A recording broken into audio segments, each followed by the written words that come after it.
रामकृष्ण हरी. मी तनिष्का शिंदे तुम्हा सर्वांचं आपल्या आपुलकी विचारांची आपल्या YouTube चॅनलमध्ये स्वागत करते.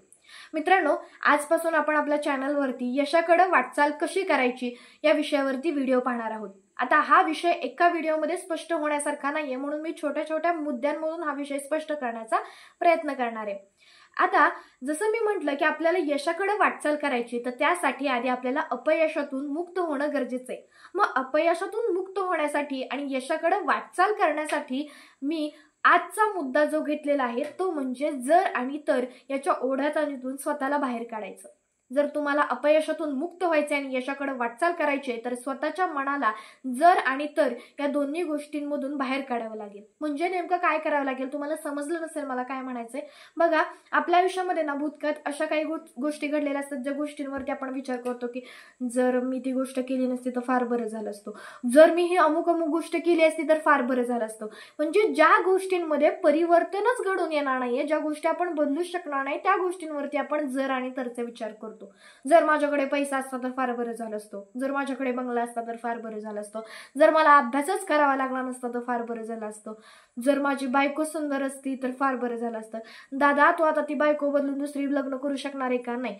तू पैसा कमवताना विचार केला नाही, जर मी आता काम केलं नाही तर पुढे माझ्याकडे पैसा येणार नाही. मग तू आता का विचार करतोय जर माझ्याकडे पैसा असता तर फार बरं झालं असतं? भूतकाळात काय घडलंय त्याच्यावरती जर तरचे विचार करण्यापेक्षा वर्तमानात काय घडलं पाहिजे यावरती जर आणि तरचा विचार करा. पण आपलं कसं आहे माहितीये का, बुडत्या नावेत पाय टाकून सवार व्हायचं.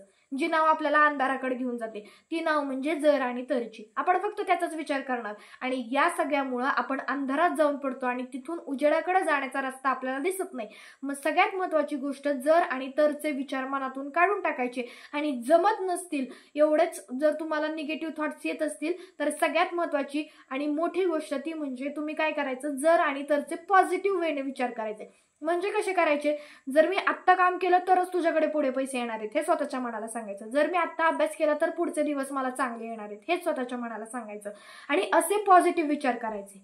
आणि जर आणि तर याचे निगेटिव्ह विचार आहेत ना मनातून काढून टाकायचे. यामुळे काय होतं माहितीये का, आयुष्याच्या प्रत्येक वळणावरती आपण नकारात्मक पद्धतीने कार्य करायला सुरुवात करतो आणि मग आपण यशाकडे वाटचाल करत नाही. मग आपल्याला यशाकडे वाटचाल करायची तर निगेटिव्ह विचार जर आणि तर या बाबतीतले मनातून काढून टाकायचे.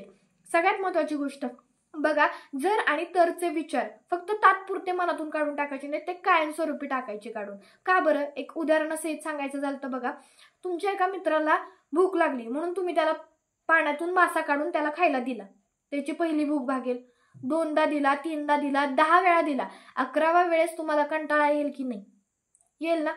मग त्यावेळेस तुम्ही काय कराल की त्याला म्हणाल तुमचं तुम्ही बघा. मग 11 वेळेस त्याला मासे काढून देण्यापेक्षा तुम्ही त्याला मासा कसा काढायचा हे शिकवलं असतं तर बरं झालं असतं ना.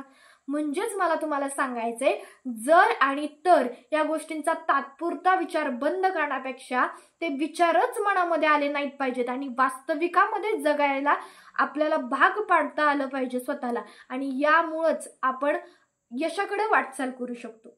तर मित्रांनो, सगळ्यात महत्वाची गोष्ट तुम्हाला आजच्या व्हिडिओमध्ये मी सांगून दिली, स्पष्ट केला. आजचा मुद्दा छोटासाच होता, जर आणि तर या विषयातून मला एवढंच तुम्हाला सांगायचं की या विषयामध्ये जास्त गुंतून राहू नका. यशाकडे जर वाटचाल करायची तर तुम्हाला जर आणि तरचे नकारात्मक विचार बंद करून काढून टाकता आले पाहिजेत आणि पॉझिटिव्ह रित्या सोचलं पाहिजे, पॉझिटिव्ह रित्या तुम्ही विचार केला पाहिजे. तर मित्रांनो, हा होता आपला आजचा व्हिडिओ. आवडल्यास लाईक करा, चॅनलला सबस्क्राईब करायला विसरू नका, त्याचबरोबर व्हिडिओ शेअर करायला विसरू नका आणि व्हिडिओ कसा वाटला हे कमेंट करून सांगायला विसरू नका. Thank you for watching my video. Stay tuned for the next video. Ramkrishna Hari.